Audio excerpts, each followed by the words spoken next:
What is the jurisdiction of our committee?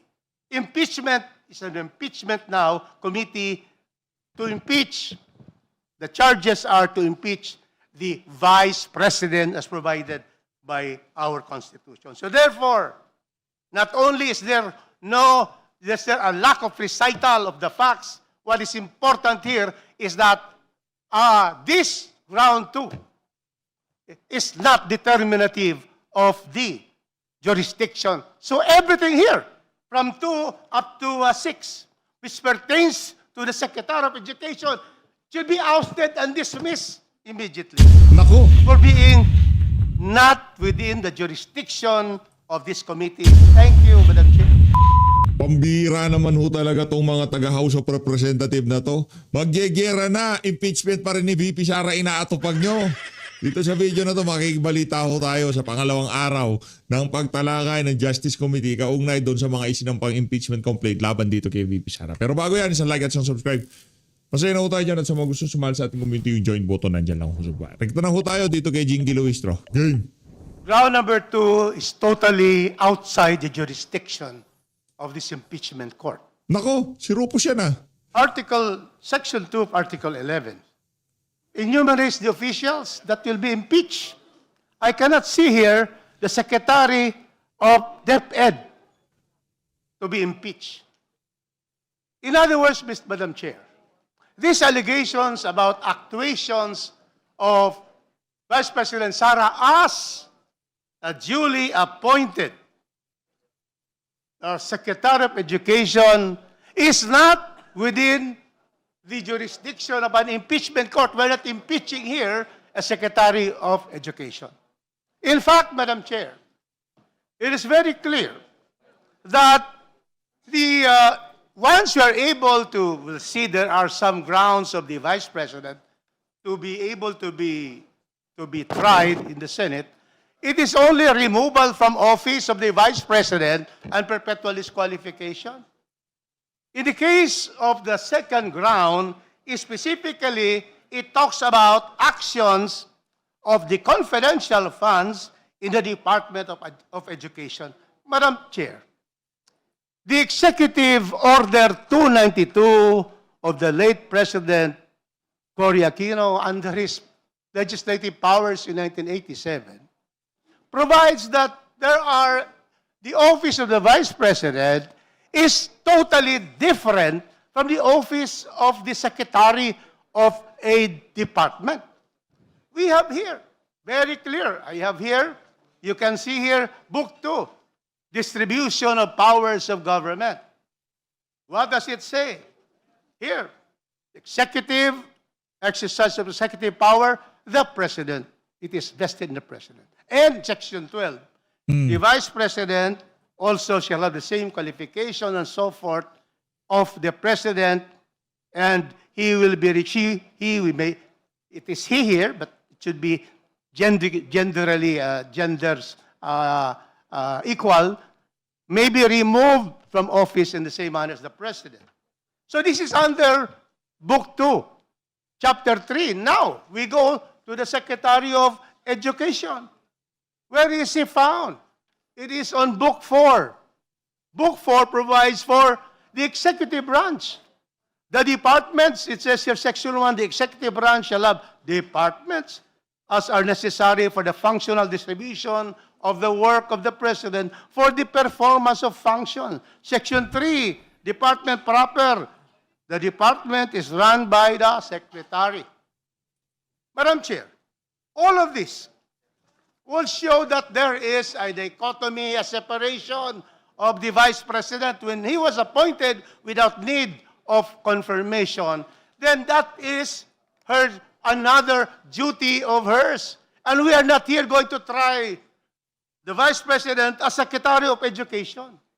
We are only here to try his actuations in the office of the Vice President, wherein removal in case of impeachment could be ruled by the Senate.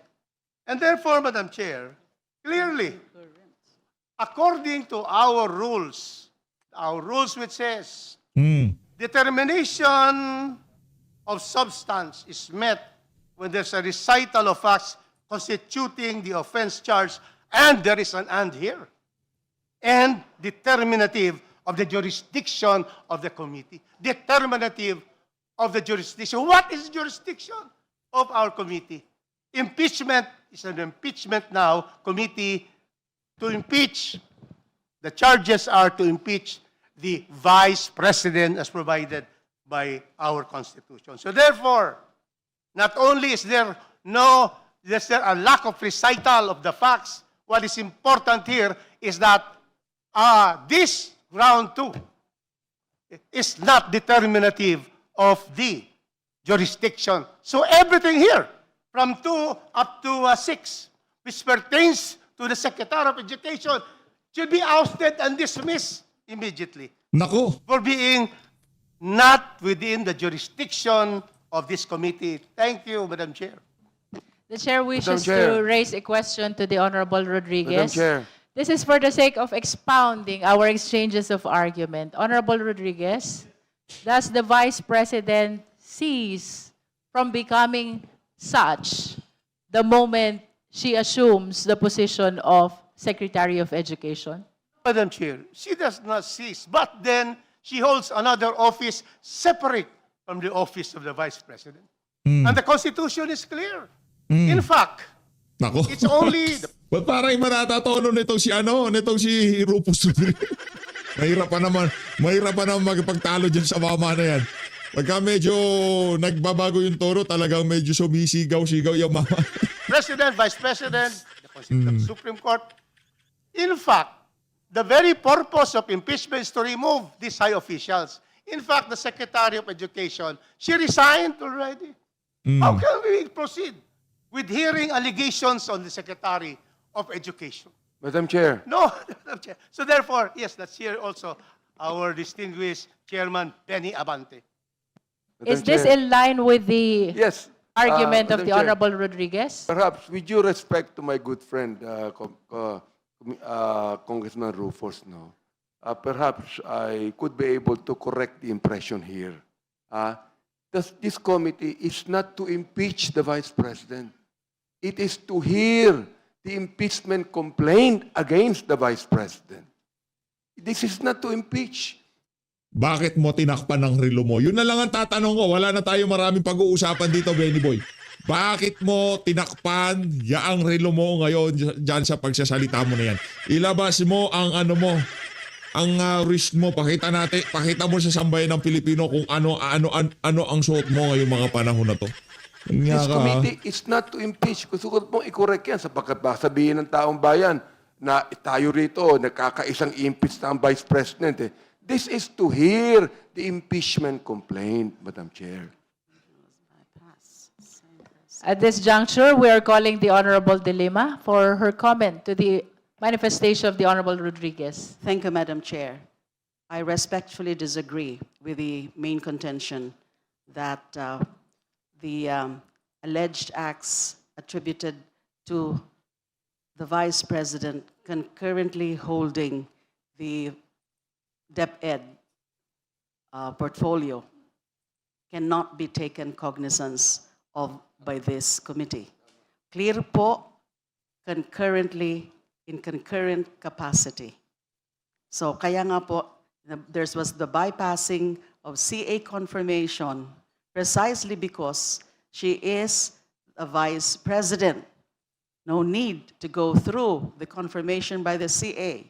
We're talking here as one person, same person, si VP Sara, as both the Vice President and the DepEd Secretary. And we can also say that this is also part of the pattern, the scheme, in those that we allege, the complainants allege to be attributable to the VP, is also attributable to her in her concurrent capacity as DepEd Secretary because nga, nandyan yung modus, is the same modus. So we cannot separate the personalities of VPs of Sara Duterte as VP and also as concurrent capacity in those years that she was DepEd Secretary. Because nga, concurrent nga, we are talking here about same person. And we need to look into what is clear to be modus, the scheme, the pattern of her irregular acts constitutive of impeachable offenses. Thank you. Any other member? The Honorable Suntay. Thank you, Madam Chair. I completely agree with my distinguished colleague. Nako, di pa tayo umuusad. Hirap na kayo dyan pa lang sa mga kasama nyo. Di ba? Ganyan din naman yung ginawa nyo. Kaso ang issue naman nun, yung mga congressman na gustong ituloy o dinggin pa kasi ano na ho yan tinitingnan nila yung substance naman, di ba? Kung sino mga congressman ang gustong magurgur yung impeachment ni Marcos Jr. Kaparehas na congressman naman ho ang ating makikita na gusto naman ho nilang madinig yung sufficiency on substance ng impeachment laban dito kay Vice President Sara Duterte. Congressman Rufus Rodriguez. Constitution is very clear in its enumeration of impeachable officers. The Secretary of Education is not one of them. The actions of the Vice President as the Vice President of the Philippines is separate and distinct from her actions as Secretary of Education. But assuming for any stretch of imagination that we find the thing one and the same, the complaint alleges the exchange of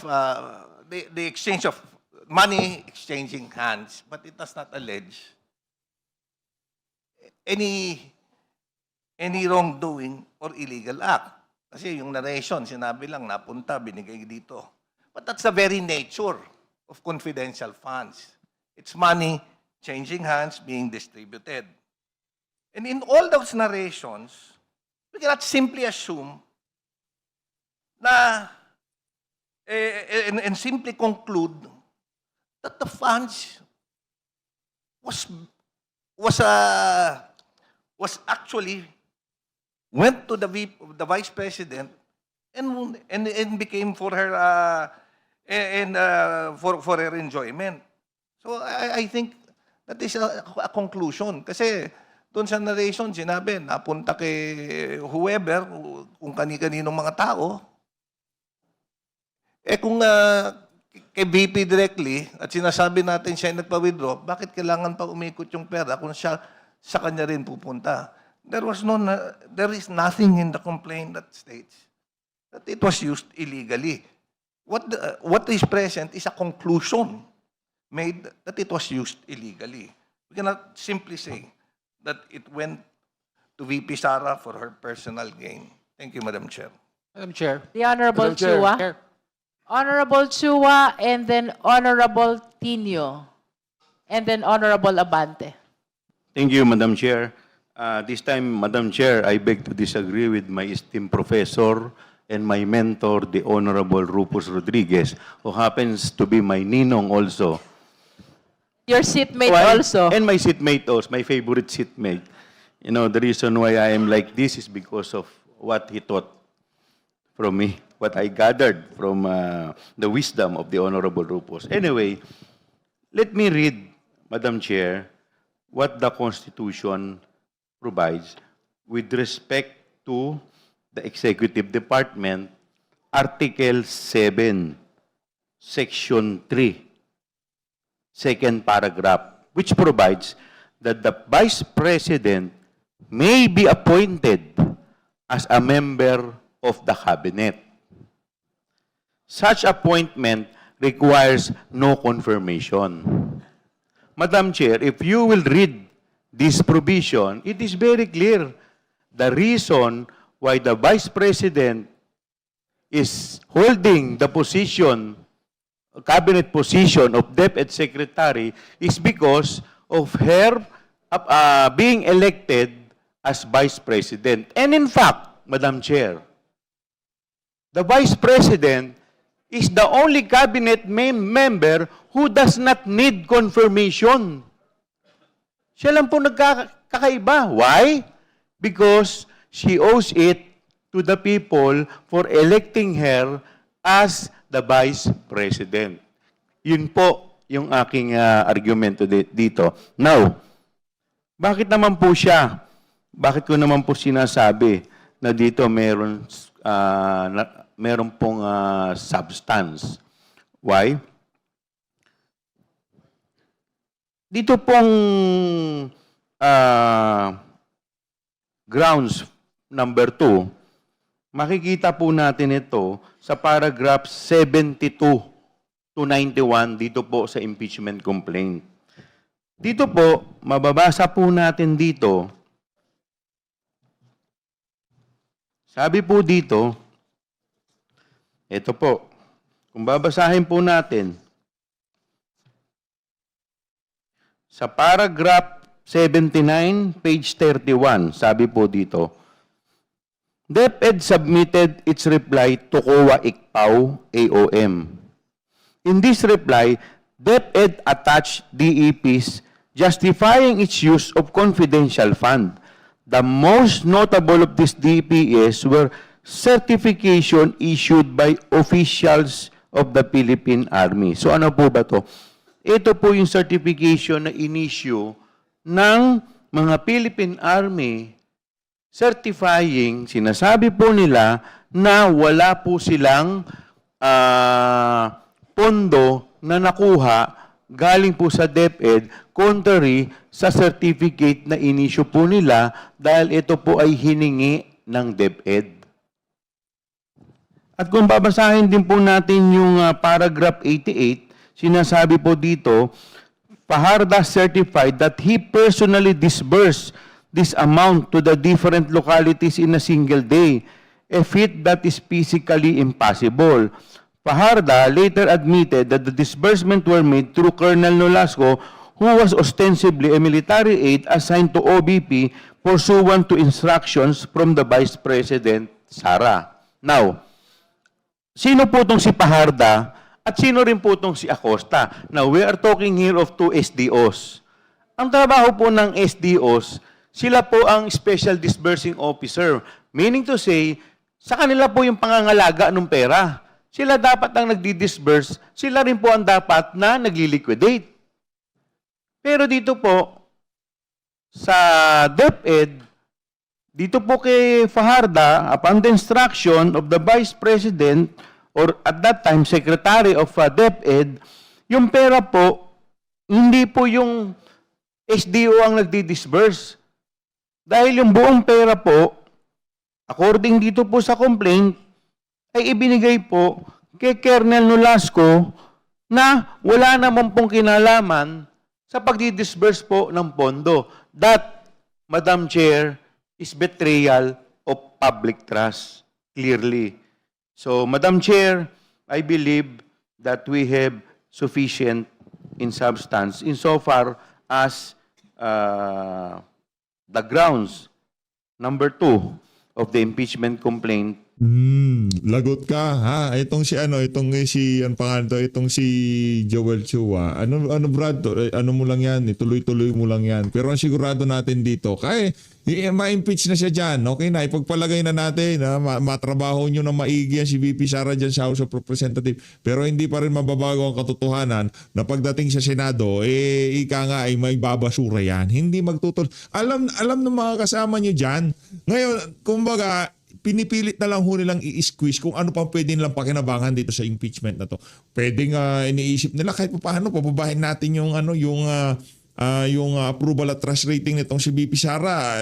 Tingnan natin kung magda-dive, magtutuloy-tuloy na yan hanggang sa 2028. Malabong mangyari yan. Siguro kung alam social media at puro mainstream media ngayon ang pinapakinggan ng ating mga kababayan, posible meron chance ang mangyari ang pinaplano ng mga PR nito, mga walang yang congressman, mga taga-Malacanang, yung ginagawa. Isang malaking politika at isang malaking paninira dito kay Vice President Sara Duterte. Sa gayong paraan, sa 2028, kahit pa paano, mawasak nila at yung kanilang mga pinupustura, pwede maging posibleng iboto ng ating mga kababayan.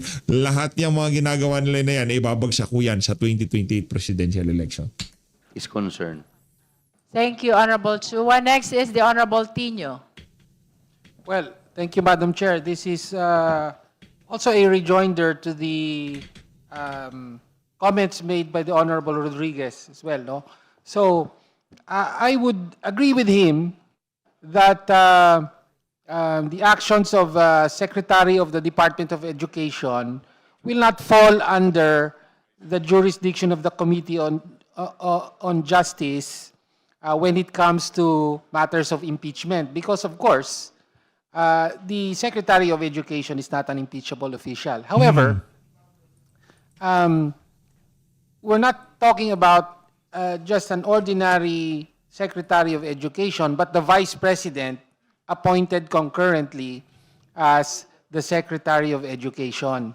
No? And so, it is what is the subject of impeachment are the actions of the Vice President in her capacity as the Secretary of Education.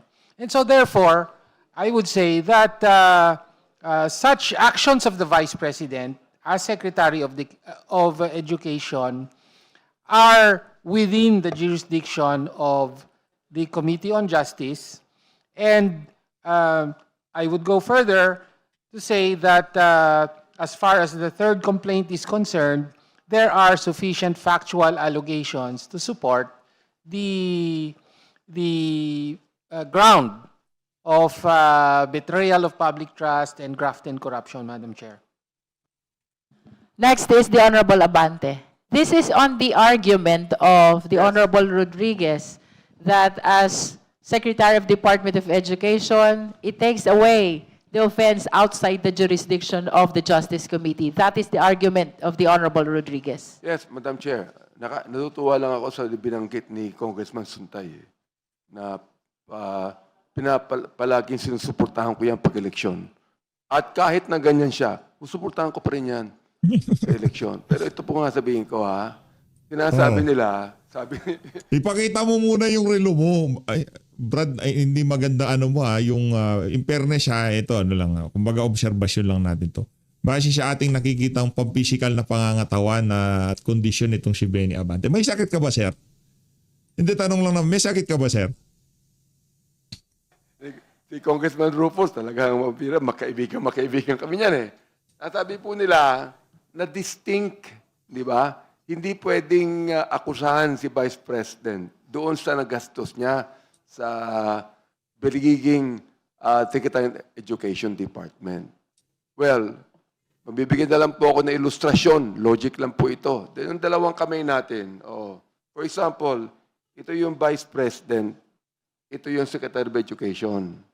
Ito yung perang binigay sa Secretary of Education na kasama ng kamay ng Vice President. Ang tanong ko ito, sino ba nag-iisip? Isa lang ang utak eh.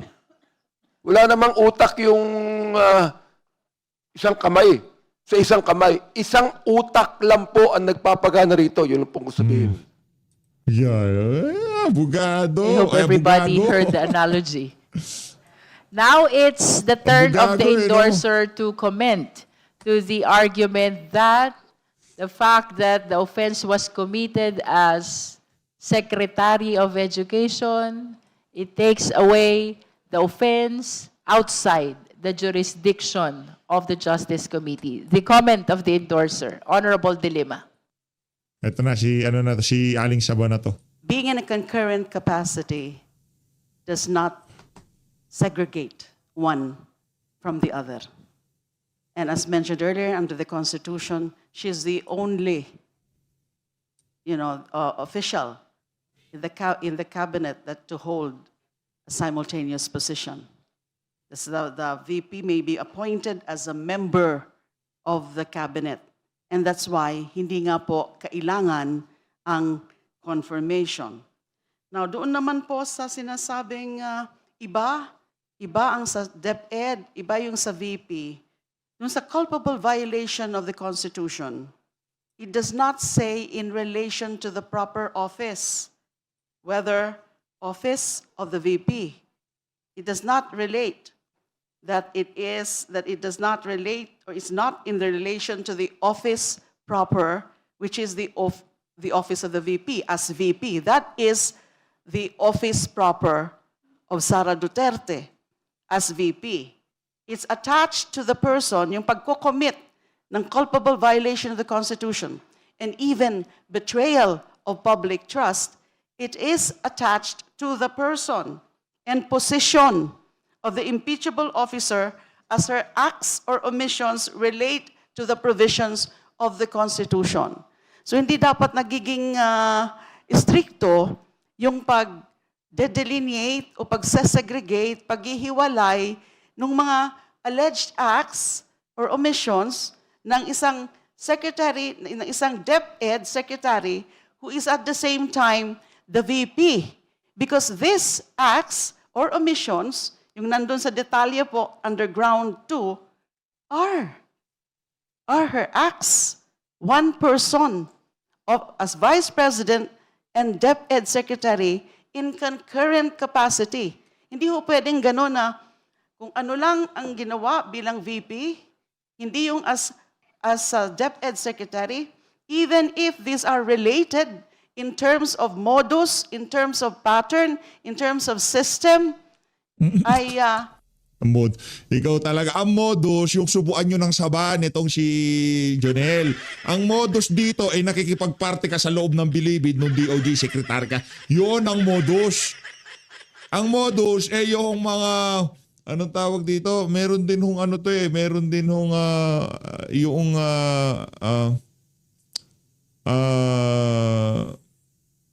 notice of disallowance. Kung di tayo nagkakamali, noong DOJ secretary pa siya. Yung kay VP Sara, nasagot na niya. Yung notice sa opisina niya, noong panahon niya bilang DOJ secretary, di pa ho natin alam kung tapos na.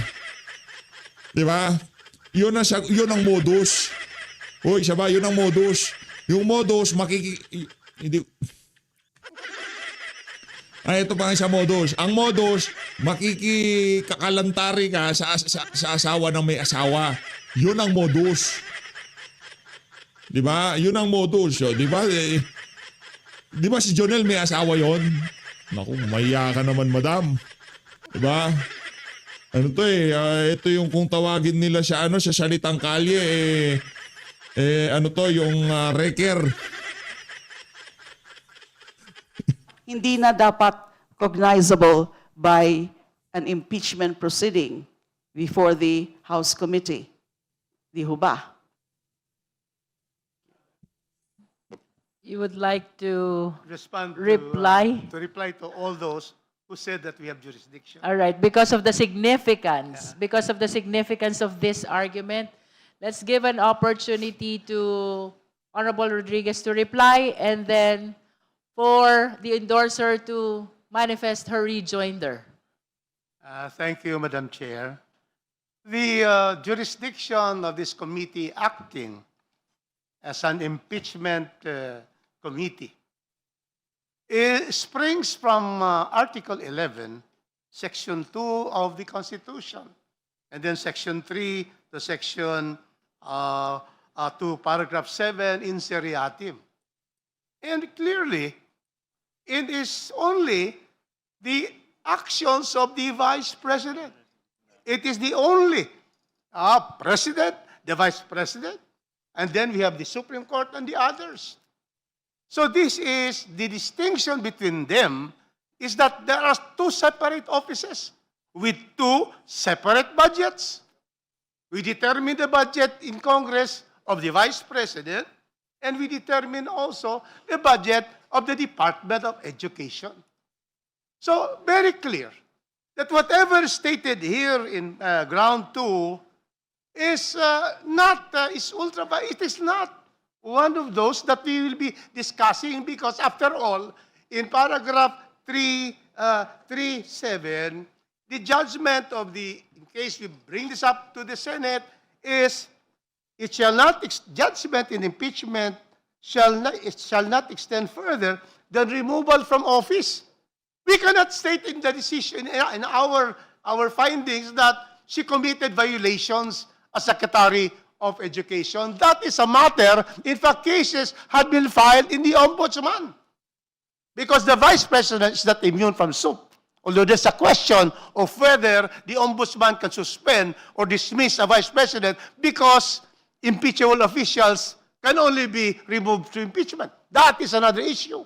But the point is that this impeachment court should only focus, because of the Constitution and our rules that it should be, we should have jurisdiction, it should be very clear that all these actions of the Vice President falls within, and if there's a recital of facts against the Vice President, which is sufficient in substance, it proceeds. But in this very particular ground, we are ousted of jurisdiction in this case, totally devoid of jurisdiction to be ruling on what the Secretary of Justice, Secretary of Education has done. In fact, she's already resigned. She's not anymore Secretary of DepEd. So that is what this representation has studied. We have to follow the Constitution.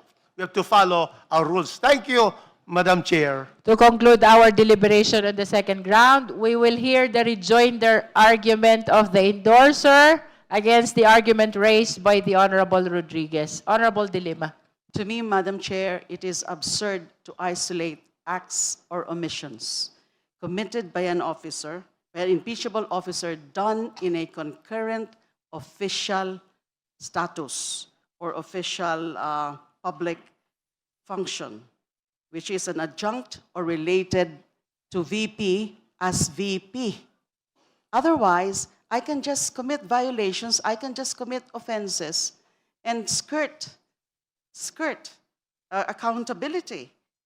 That simply because that's not really the office of the VP, but the office of the DepEd Secretary, but adjunct to her capacity or status as VP. I-skirt yung mga mai-skirt, will play around the law just so she will be absolved from the issue of impeachment or the possibility of impeachment, because these are related. It's the same person. It's also about fitness to hold office. Kasama rin po dyan. Fitness, both as a VP and concurrent DepEd Secretary. Evil sought to be avoided and suppressed in impeachment. Principle applies to her as DepEd, the so-called mischief rule. She cannot avoid accountability when that very position as DepEd Secretary is attached or adjunct to her function or position as VP. Thank you. Just a quick manifestation. Maiksing-maiksi lang po. That rejoinder of the endorser is supposed to conclude our deliberation on the second ground. Madam Please Chair. reserve your... I believe that my manifestation is very important. If we will follow the logic of my very good professor and dean. Okay. So in the interest of equality and fairness, we recognize the Honorable Chua. Yan, si Kung Chua sasakyan po. po natin yung argumento ni Congressman Rufus Rodriguez, at ngayon po, meron pong kaso sa Office of the Ombudsman ang BP. Paano po pag may lumabas na warrant, pwede po bang damputin ng Vice Presidente at sasabihin siya inaaresto bilang Secretary of DepEd, hindi bilang Vice President? We cannot separate the Vice President from her previous position as Secretary. Why? Because we are trading a fine line. Pwede po itong maabuso. At pwede po itong magamit sa Vice Presidente bukas makalawa, maglabas ng warrant. Dahil po sa kaso niya ng pending sa Office of the Ombudsman. At sasabihin, kinakasuan siya at pinupusasan. Dahil siya po ay Secretary ng DepEd, hindi bilang Vice President ng Republika ng Pilipinas. Yun lang po. Thank you. So that Madam Chair. concludes our... I have short manifestation. Short in Is that manifestation. in line also with the argument of with Congress? with the second ground. I Yeah, think it's but is it related. in line with the argument of the Honorable Rodriguez Ma'am, about it's- the jurisdiction of this committee over the offense committed as DepEd Secretary? Madam Chair, let's not narrow the discussion. We're on ground 2, di ba, ma'am? Nasa ground 2 po tayo ng impeachment. All right. So I can still This make a is manifestation a separate argument for ground 2. for the second ground. The Yes, Honorable ma'am. Marcoleta is recognized. Thank you, my favorite Madam Chair. Bubulayin pa sila. Binola pa sila. Favorite ko na po kayo. Ayan. Ang sinasabi sa complaint ay may confidential funds na ginamit. Ayan. At may money trail hanggang sa paglabas ng pera. Mm. But the narrative stops there. Dun sa military men. There is no mention that the money landed on the hands of the Vice President. Walang pinakitang ebidensya na ang mga pondong ito ay ginamit sa illegal na pamamaraan. Yan. In fact, the same records mention that operational uses such as payment of safe houses, supplies, and other intelligence-related expenses were incurred. Wala namang binanggit na tinanggap ng Vice Presidente yung pera. Kung ganon, the mere movement or withdrawal of funds cannot automatically establish corruption, plunder, or any impeachable offense. Ang kailangan po ay malinaw na ebidensya na ang ginamit na pera ay illegal, ay ginamit sa illegal na pamamaraan. At hindi po ito binanggit sa complaint. At pangalawa po, Madam Chair, the complainants or endorsers of the complaint cannot simply reframe the alleged offense halfway through the process. Kung ang original na teorya ng complaint ay corruption or misuse of funds, hindi pwedeng kapag hindi iyon napatunayan ay bigla na lang itong ililipat sa betrayal of public trust Mm. para mag-fit sa anumang ebidensya na available. That would be fundamentally unfair. Hindi pwedeng baguhin ang ground for impeachment depende sa kung anong facts ang lalabas. Sa ganitong sitwasyon, hindi na ito simpleng fishing expedition, parang binabago na mismo ang impeachable offense para lang umangkop sa ebidensya na mayroon ang complainants. At kung papayagan natin iyon, nagiging unpredictable at arbitrary ang standard ng impeachment, which undermines the integrity of this process. Thank you, Madam Chair. Comment from the endorser. Thank you, Madam Chair. Betrayal of public trust is the ground. Betrayal of public trust, as mentioned earlier, encompasses the other grounds from the culpable violation of the Constitution up to other high crimes and even bribery and graft and corruption. So the Constitution is clear. It is a ground. So whether or not connected ito dun sa other impeachable offenses as alleged, it can stay on its own.